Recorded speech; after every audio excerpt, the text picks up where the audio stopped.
In today's interview, Chad Hemza, founder of The Last Coat, shares exactly how he brought his business from zero to high seven figures in revenue in just over 2 years.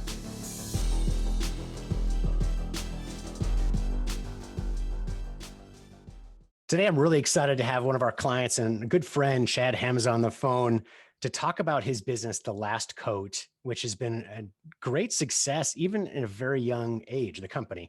It's only been around for a couple of years. They're already hitting high seven figures in revenue, and they launched this business in May of 2018. We're really excited to be on board with Chad and his company to help with their national TV campaign that is launching very soon as well. But today we're going to talk about the success that got us to this point. And we're going to, I know, hear some great ideas and advice coming from Chad that I encourage all inventors, product marketers, entrepreneurs really to pay attention to. So Chad, thanks again for joining the show today. Great to be here. It's a pleasure. Thanks for having me. Appreciate it. So absolutely. So let's talk about the product. I want to first start off, like, we'll get back into your kind of your history, how you got here before the last coat, but just, that's what we're here mainly to talk about today is what you're currently doing. So what is the last coat? Obviously I know we want to tell the audience though, tell them a bit about the product and how it's different from the competition. Yeah, absolutely. So, as you said, we started the last coat in May of 2018, and the last coat itself, that flagship product it's a DIY kind of spray on ceramic sealant for a vehicle. And what that is basically like a protective coating that makes the vehicle shine, really glossy, reflective. So, it's really for car enthusiasts, DIYers, but, makes it easier to clean down the road. Bugs and all that sort of stuff just kind of slide off very easily. So it just, extends the life of the paint, extends the life of the vehicle. But really, our core are the guys who they like using it frequently, even though it's very durable, it's very chemical resistant, lasts several months. This is for the guys who like enjoy, that's their me time, and they put it on and they love the gloss and they love the slickness and all that sort of stuff. So can be used on all surfaces. A lot of people use it on household surfaces, so it's very, very versatile.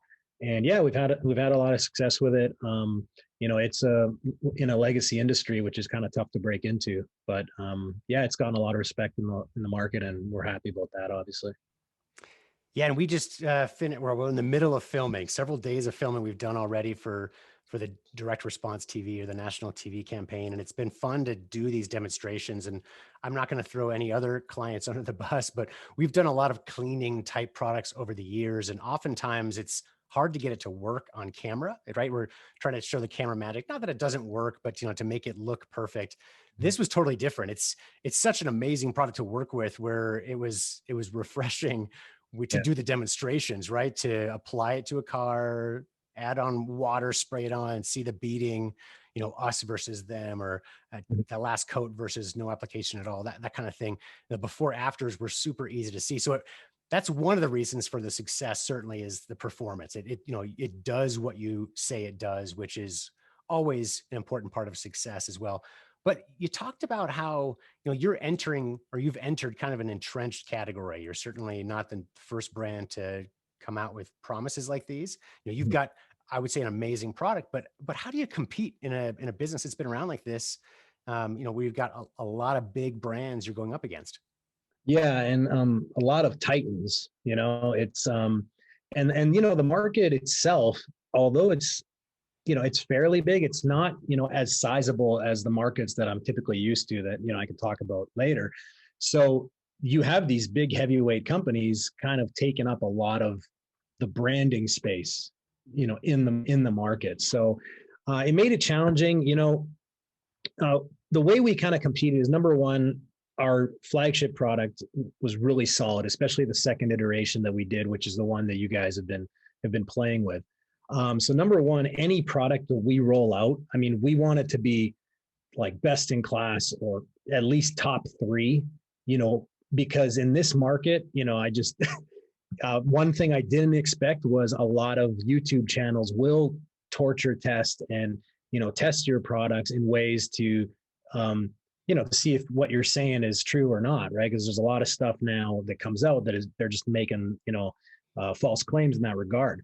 So we make sure that anything that we're saying, like that product's got to be like top three in the industry for it.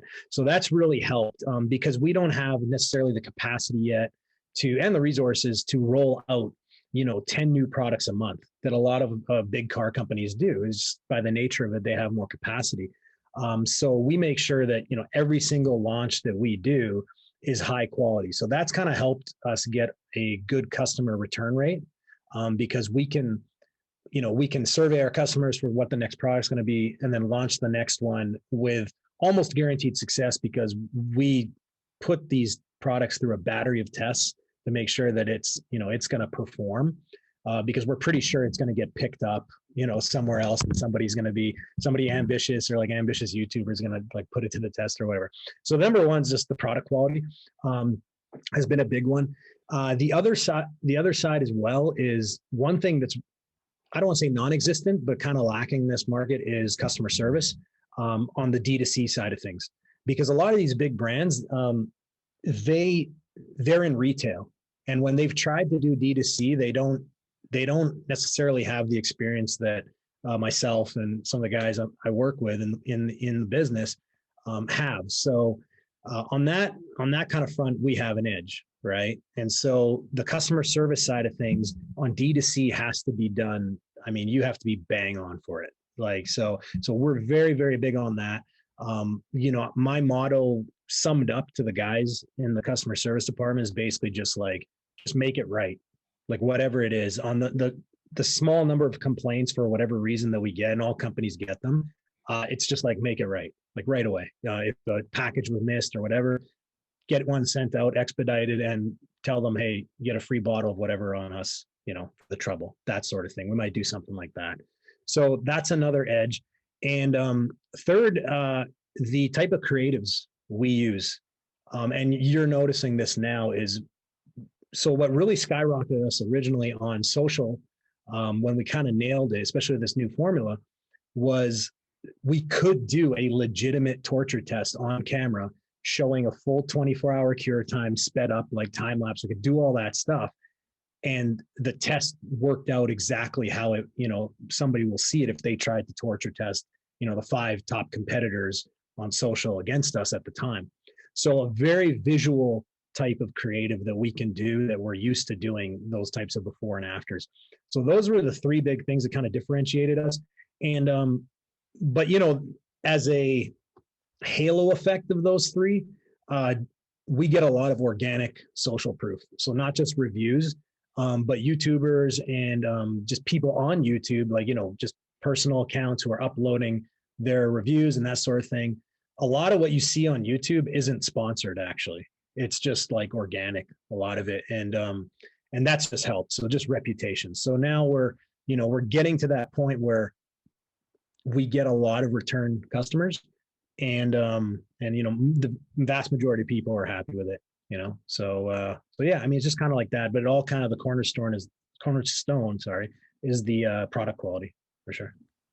It's a great summary. And as you're going through that whole story, it really reminded me back of my days with OxyClean, where we did something similar, right? Where we started off as a direct to consumer brand and eventually became the #1 brand in stain removal against these 100-year-old brands that have spent billions in some of advertising dollars, Reckitt Benckiser or SC Johnson and others in these, very competitive categories. Mhm. But it comes back to, you can compete against these big players. One is quality, right? You can't, in the direct to consumer space, you can be a flash in the pan and have great success for a few months, but longevity only sticks around if you've got quality to back it up, because Yeah, you are going to get either social proof or you're going to get found out on social media, right? for That's sure. something that didn't exist back in my days with OxyClean. It was, we used to talk about, it was the elevator conversations. Like, if we would be traveling for business and going up an elevator and somebody randomly is talking to their friend about OxyClean, how it took out a stain or whatever, that Mhm. was the social proof, right? People just talking to their friends. Now it's very different, right? Now it's going to happen. If you've got a bad experience or a great experience, people are going to know about it. And I think it's important to really own that. And it comes back to, as you said, quality. Quality helps on the customer service front too, right? It's Oh yeah, easier to back up those claims if you've got a good product. If you try to make it right and you've got a bad product, you'll run yourself out of business, right? Because you well, can't replace everything. So you've got to have a good product to start with. yeah, it's hard to out advertise a poor product. So I mean, like eventually the costs of it just kind of start running up. So we're just like obsessive about it. And we've been approached by a lot of, you know, horizontally related businesses to kind of, put their products in our, sales flows and stuff. And we've done it at times, but we're like really, really picky about the customer experience on that. So if we get, number one, we test it out, but if we get any complaints like past a tiny threshold, we'll get rid of it like right away. Yeah. And it's just like we have to do it that way. We want to do it that way. It actually, because you take away there's enough challenges in D2C, right? When it comes to fulfillment and shipping expenses, when you're shipping liquids, that's the most expensive thing.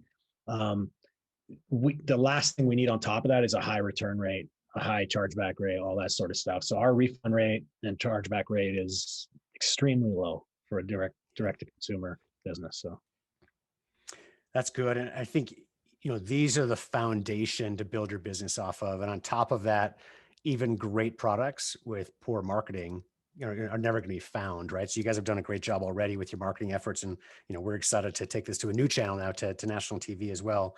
Before we talk specifically on what's currently happening for the last couple, what's really helped you guys so far, I'd like to rewind a little bit and talk about your past career. So before you started this business, one of the reasons you've been so successful, I think, is because you've had great experience in being successful in the past with other businesses. So can you talk a little bit about your background and what else you've done in the direct to consumer space?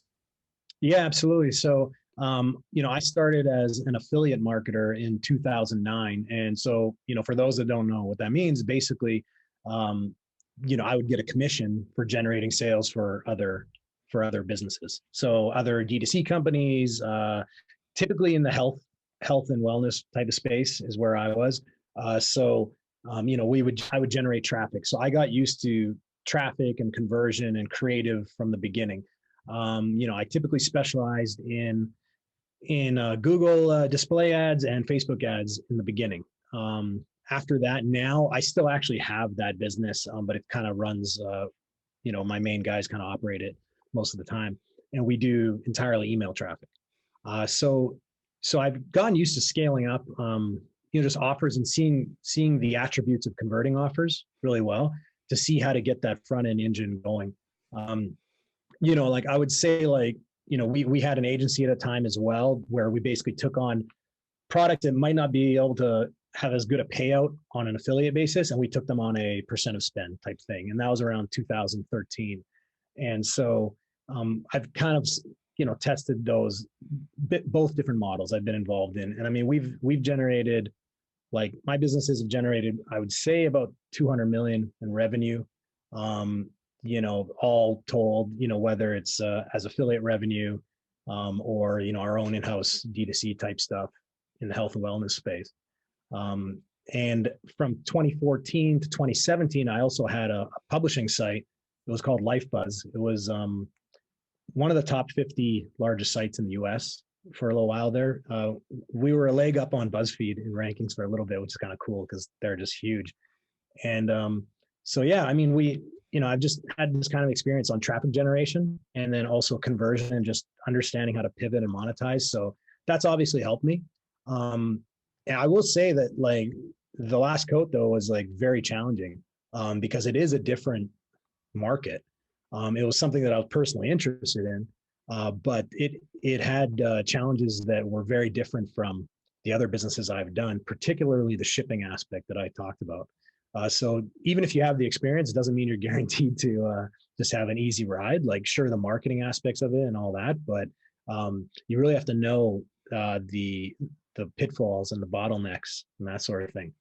So that's kind of, my background. Like I said, I was mostly in health and wellness stuff as an affiliate, just really focused on traffic and conversions. And usually when people, ask me, hey, how can I get into this and that sort of thing, I'm like, just get really good at how to generate traffic and how to convert it. Because just those two alone is usually where most beginners just can't get past a certain point. And then once you get, can nail those down, then obviously, there's the whole operational aspects of a D2C business that are just another ball of wax or however you want to say it, that can be difficult. But most people can't get to that $10,000, $20,000, $50,000 revenue a month uh, barrier just because they can't convert the traffic properly. So they can't generate offers that convert. And even now, I mean, we've been running the last co and we've been testing a new offer structure just this last month that's been killing it in comparison. And so it's actually similar to the one that we're going to be doing, a little bit different, but still a very, very strong offer. And that one's been doing great on our own digital testing. And so even now at this point, we're always testing new offers. It's so important. Yeah. Yeah, I love that advice. In fact, I just had a phone call yesterday with a young person that's working at a great D2C marketing company, and she had a lot of questions for me, just advice and hey, how do I grow my career? And I actually really like the way you just summed it up, where if you're learning, it's great to have some company experience. And I look back at my own background at Kraft Foods and OxyClean. I learned a ton, right? But really it's the several hundred launches since then where you can fall flat on your face sometimes. You figure out what doesn't work very quickly. You get a couple of home runs and you figure out what does work, right? But for those that don't have an existing agency or network of clients to bring in to do that, affiliate marketing is a great way to get started, where you can do it at very little cost, right? It's on your own dime. It's a little bit of investment first off, but you've got already successful businesses. You can work with them, for them, or whatever, and test different offers to cut your teeth in the industry. I love that approach. It's great advice, I think, especially for young marketers who are trying to figure this out right on their own. Yeah. So if I can speak that quickly, like a high converting offer is like the holy grail. It's like one of the hardest things to do, to build. But if you have one, often it won't burn out for quite some time. And that might go contrary to what some people believe, but you can scale a high converting offer, like a truly high converting offer, very, very large, assuming the market can, hold it. And we've seen that from D2C, even DRTV type offers that have run for years without much change in the creative and then maybe slight changes and that sort of stuff. So I think affiliate marketing is an awesome low barrier of entry way of learning how to convert traffic, because the offer side of it has already been done. And then in my agency, when I had an agency kind of model for a bit, when we did that, we had an edge because like we didn't charge any retainers or do anything like that. But what I did was, clients that came to us, they had to be spending, a minimum of $50,000 a month on digital marketing, so that I knew their offer converted to a degree. And we only took on stuff that was within the same vertical or verticals that we were already promoting as affiliates. So what we would do is we didn't really have to change our traffic strategy in any way. So if we were buying display traffic, we would just pop those products in with creatives that we know were already working on other similar stuff or similar style creative. And if it worked because of the offer. So what it does is, if you start to master the traffic side of it and the creatives that work, building the offer around it is not very hard, because you're probably promoting something that's converting really well if you're choosing the right offers. So then it just comes down to, do you like that market? Do you want to model something similar, and can you make a better product? Right. So a lot easier way of, like, it's a different way of going about it, but it's lower barrier of entry, and you learn some very, very solid skills when you're an affiliate, for sure. So let's now fast forward a little bit. After all those years of learning on the agency side, on the affiliate side, now you launched the last code. Now, May of 2018. So what was the first successful thing that you did from a marketing standpoint? You've got all this learning. Now you're putting it into the last coat business. What was the first success? Yeah, for sure. So, I guess the very first success was the first conversion we had, like the first bottle sold. Like, even with my experience, like if I go into a new market, I just kind of like, is someone going to buy? And what's funny is the very first sale we had was actually my partner's mom, but I didn't know at the time because I didn't know her name. And so it was like, oh, okay. So I was like, oh, well, tell her thanks. But I was also disappointed because I'd run like a few bucks spend at the time. And nothing ever works out of the gate. So I'm not too concerned in that regard. But so anyway, we kept running the traffic. And so I started on Google search, because that's typically how I test stuff that's brand new, because it's the highest consumer intent typically. So started there. And then we started getting some sales. So great. That was the first like small level success. Eventually we started getting to, 10 sales a day. And then at 10 sales a day, it was basically my partner was filling bottles in his garage with a funnel. Like the story on our website it's true, like 100% true. So it started, we started having like capacity issues and all that. And then when we got to about 30 sales a day, that was when we went into our own warehouse. So then we got to 50 and we're chugging along at 50 to 60 for a while.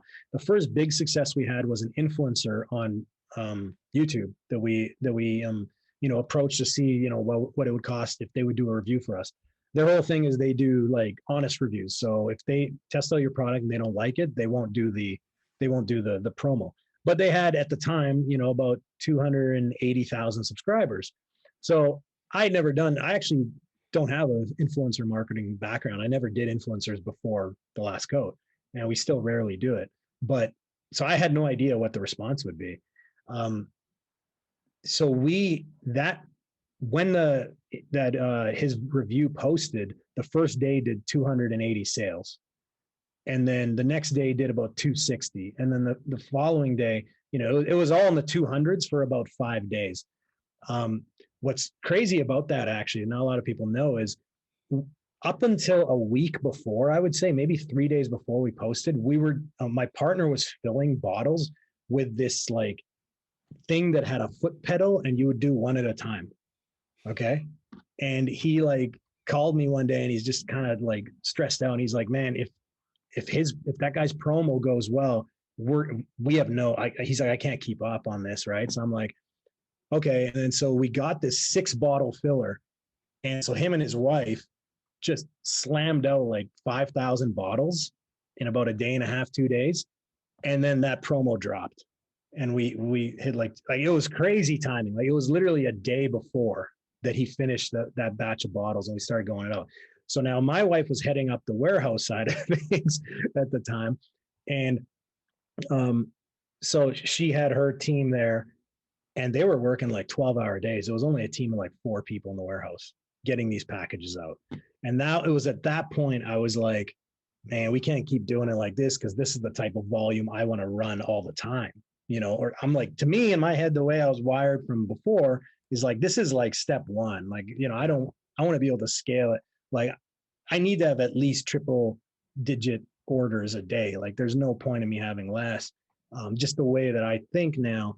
And, maybe we'll get to 4, outside of Black Friday one day. And you just want to keep hitting those milestones. So that was when we went to the, a fulfillment house and that sort of thing. So, yeah, I mean, because scaling a warehouse isn't really my thing. I still think that I know I can save money on it, but it's one of those things that there's a lot of moving parts to deal with, right? So There are, yeah. And it's, you got to focus on what you do well. I think as a business owner, it's so easy as an entrepreneur to want to do everything. Cause in the early days you have to, right? Like when you're very first starting out, you can't afford to hire almost anything out. So you kind of figure everything out and you do everything pretty well. That's what makes you an entrepreneur, but you're not going to master everything or you don't have time for it. Right. So it's finding those outside resources that are experts in the, hand-picked categories that can help. Fulfillment's a great one. Customer service can work sometimes, but if you've got that as your kind of core milestone, sometimes that can be better run in house as well. But you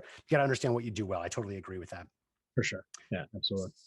So you mentioned how, if I was going to ask the question, kind of like what's advice you have for somebody launching a new product. So the first step is Google search. That's a great idea to kind of test the potential traffic there. So now let's get a little bit past that. You've tested, you've proven it out. So let's say you're going to launch, a new widget, new product. Mhm. Where do you go next? Okay, you've proven it. There's a market for it. What do you think is the next best area in your experience to go in order to start scaling up the business?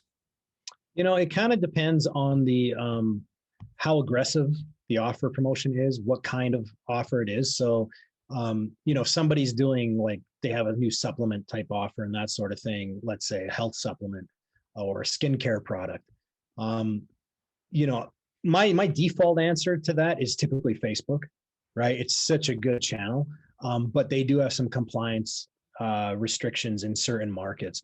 But as an overarching theme, it would be Facebook. If you have a product that fits the demographics. Pinterest ads is actually a good one as well, just because it's actually got a higher buyer intent than Facebook from what I've seen. I don't think their technology, their ad technology, in my opinion anyway, is as good as Facebook's, but people are actually pinning things for later or to purchase, so that they're on there with a different platform, with a different idea of what they're doing there. So those are usually the two that I go to. And I mean, something like Facebook, you can scale to a very large size. You just don't want to have all your eggs in one basket. That's Yeah. kind of the thing with it. But yeah, that's typically the next one we go to. Yeah. Yeah. Sure. We found something very similar where Facebook is it's just so wide and broad in terms of the audience, where if it does work, you can, as you said, you can scale it up in big ways where other platforms are good, Sure. but maybe, may not be able to scale up as big or as quickly. Yeah. So what's next for the last coat? Well, we're constantly testing, new offer structures, because where we're at right now, our ads are pretty efficient, and Facebook, you know, the tracking abilities are being pulled away more and more now with like the Apple iOS updates and all that. So, again, we're back to the creative and offer thing, right? So our creatives are typically really strong. They still click really well and all that. Still get a lot of engagement. So we're just testing different offer structures. And of course, like DRTV, right? That's a big one. Like, to me, I'm very interested in getting that to work, because uh, the scale can be immense on it, from what I understand. If you get it converting, you get it right. And also it has a halo effect on Facebook, on Amazon, that sort of stuff, where it'll bring up those sales just because now you're like a real product because you're on TV, right? So it's that sort of thing. We've looked at retail, but that's definitely not in my wheelhouse, so I haven't really pushed there. I mean, it's something I'd like to do, but I know there's a lot of pitfalls, so I don't feel like losing a bunch of money on it right now to see. So yeah, I mean, I'm really interested in DRTV, and then we're always scaling up Amazon. We're always trying to scale up, D2C on Facebook and elsewhere. We do well on YouTube as well, so YouTube's another good channel for us. I love asking that question to people like yourself, Chad, that have grown not only this business but past ones very quickly as well. Because you've got a certain mindset that comes out in the way you really answer that. Where you've built, as you said, a high 7-figure business. You've had great success already with your business, but it's no time to rest on your laurels. Right now, you've got to always be looking for what's next, not only to grow, but as you mentioned, Facebook is changing right now, and it's nothing to be scared of. The market changes all the time, right? But it's something to be cognizant of and to get ahead of any potential changes in the marketplace, and have other channels or other tactics, even within Facebook, ready, tested, et cetera. So you don't get hampered by that. So it doesn't stop your growth. But you can tell just in this conversation, you've got that growth mindset, which I love chatting with you. It makes a big difference in your trajectory, and you can tell it's doing really well now. It's going to do even better next year, even better year after that. It's kind of who you are, and it's in your DNA. You can kind of tell from this. Is there anything I didn't ask in this interview that you think would be helpful for our audience? Like if people are just starting out, like I just see people um, overthink things dramatically, and that's why I tried to like really emphasize. It just comes down to traffic and offer. Like, do people want what you're selling? Right? Like, really, at the end of the day, that's what it is, and you can overcome a lot of the issues. Even us right now, like, I mean, I'm trying to cut costs. I'm trying to be like a CEO and not so much marketer type thing, which I don't like. But um, really, a lot of those issues even can be fixed with a better offer structure, which I'm doing right now. And so I see a lot of people just like almost get, when they're starting out, they just get kind of scared to try things. And I always tell my wife, like I'm not particularly smart, really. I don't think, like, I'm just very stubborn and persistent, right? Which has gotten me in trouble at times, but at the same time, it's like I'm used to, like, I'm pretty confident that I can pivot and get out of it, right? I'm not dead until I'm dead, type of thing. So Yeah. and I think that's important as an entrepreneur, because that that meme where it says like what most people think in terms of how entrepreneurship goes, and then it's actually more like this, and yeah, it's true, and you just have to resolve to that. And you might be somebody who just hits it big, and you did it without any of that, and kudos to you. I'm jealous, but if you're not, then just understand that's kind of how it is. And I rarely expect tests to succeed. Like if I get a conversion on a new test, I'm like shocked still to this day. So that's kind of, just don't sweat it. Just, if you have something that people actually want to buy, like you're not selling something that nobody ever wanted, then you can make it work for sure. Yeah. Yeah. I love how you mentioned how, even CEO or HR issues can be handled with traffic and conversion. I've never thought of it that way, but it's very true. Like, I rewind to several years ago, just starting out this business, and, there's difficulties every day in a business, even, many years in, but it was a lot harder then, right? As you're looking to grow. And when you've got a hard couple of months revenue wise or profit wise, HR gets tougher, right? Everything's harder in running a business. But if you Sure. can nail down the marketing side, traffic and conversion, it's a consistent flow of revenue coming in, it makes everything else easier, right? It gives you the ability to grow, to bring in the right people, to do better customer service because you've got the profit margin to afford it, et cetera, right? So just that I think, a great summary of just great advice for new entrepreneurs and seasoned entrepreneurs as well. Yeah, for sure. I mean, that's just what I try to do. And I know my limitations too. So I try to hire people that I'm not, it's in their wheelhouse and not mine.